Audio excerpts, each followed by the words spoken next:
All right. Let's see what Andrew's up to. Chapter 15, show me a sign. Here we go. Remember, the girls are spying on Andrew because they think something's up. We squat behind an ox cart until it turns down a lane. We walk quietly and keep a safe distance. When Andrew stops and turns around, we jump on the stone wall and climb up the nearest apple tree.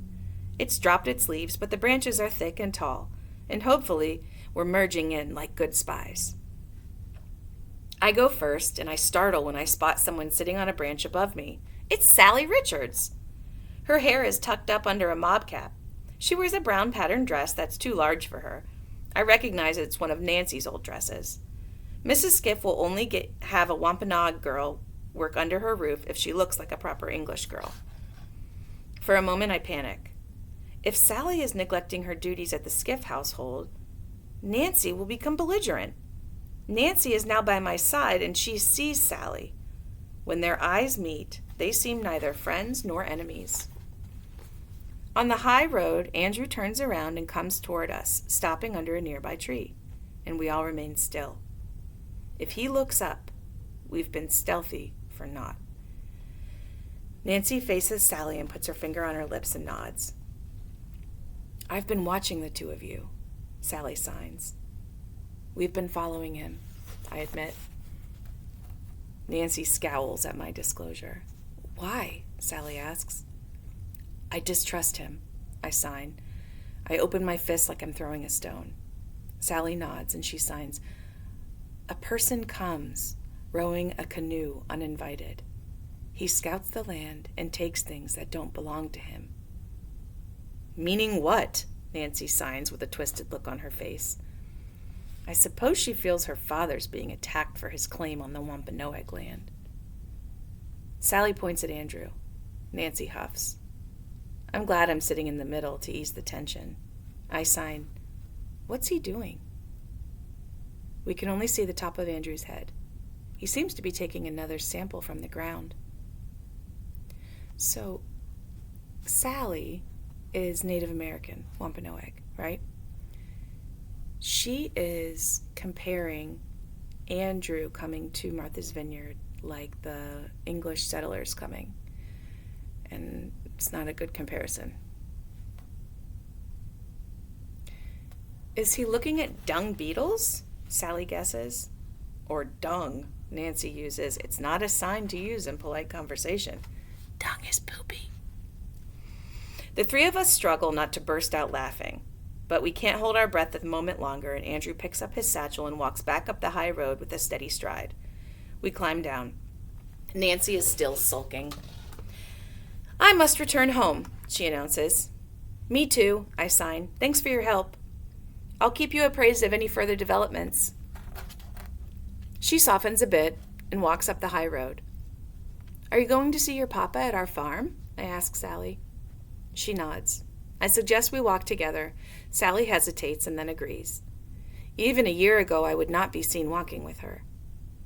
But if Papa doesn't treat Thomas differently from other men, why should I treat Sally differently from other girls? I ask her, what were you doing up in that tree? I need a private place sometimes, she explains. I take a birch stick as we walk. After we pass the Hillman house, I stoop to look at a fallen bird's nest, turning it over with the stick. There are still bits of shell and dried twigs from the nestlings that have hatched. They've probably already flown away for the winter. Sally crouches to look at what I'm seeing. It's a spotted sandpiper. She identifies the species by fingerspelling it. She also pays careful attention to the small discarded things. That makes her a different kind of companion than Nancy. Mr. Butler is standing on the stone wall with his spyglass as we pass. He doesn't address me, and I ignore his disapproving glare. I hope Sally doesn't see it. So just because she's walking with a Native American, people are like giving her a dirty look. Have you entered Bayard's paddock again? I ask her. I have, she signs, smiling. And he took the new salt lick I gave him. But aren't you afraid of him? I sign. And we stop to watch a black-crowned heron swoop down to snatch a herring from an icy brook. No, Sally signs hesitatingly. He's a good horse. He's just wounded. He's lost his young master. George. I sign and I lower my hands. I have a plan to put Bayard at ease again, Sally signs. I'm trying to talk Papa into bringing 2 horses from Aquina. We'll run Bayard between the good horses until he learns from them. Ooh, I'd like to see that, I tell her. Maybe one day, she signs dreamily. When we approach the horse pastures, I wave to the sheep. When we approach the pastures, I wave to the sheep. They reciprocate by chewing their wheat straw and staring at me blankly. I spell "bah" on my fingers. Sally smiles at my joke. A shyness comes over us. I'm embarrassed that I cannot invite Sally to have tea with me and Mama.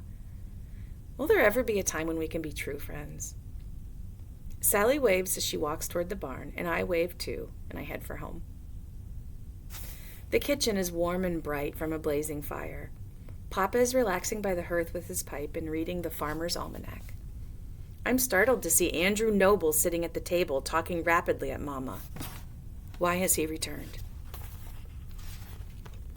Mama looks up when she sees me. Her eyes shine bright. She looks different, more hopeful, perhaps. You're home sooner than I thought, Mama signs and speaks at the same time. She's speaking for Andrew's benefit. This makes her signs more like spoken English and less like our special language. And before I can respond, Mama turns to Andrew and speaks without signing. I groan inwardly. What is she saying? After I hang up my cloak, I go over to Papa and I sit on the arm of his chair and lean on him. I read the almanac over his shoulder, and we sit silently together. Mama and Andrew go into George's bedroom. He comes out with his arms filled with books. Those belong to my brother, I sign. Mama doesn't interpret for Andrew.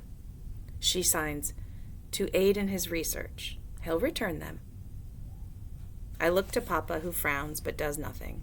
I am fuming inside. Why is Mama helping Andrew? Why is she giving this stranger a piece of George? As Andrew departs, it occurs to me that he probably took the local geography book with the map of memories inside it. If so, I will have to retrieve it.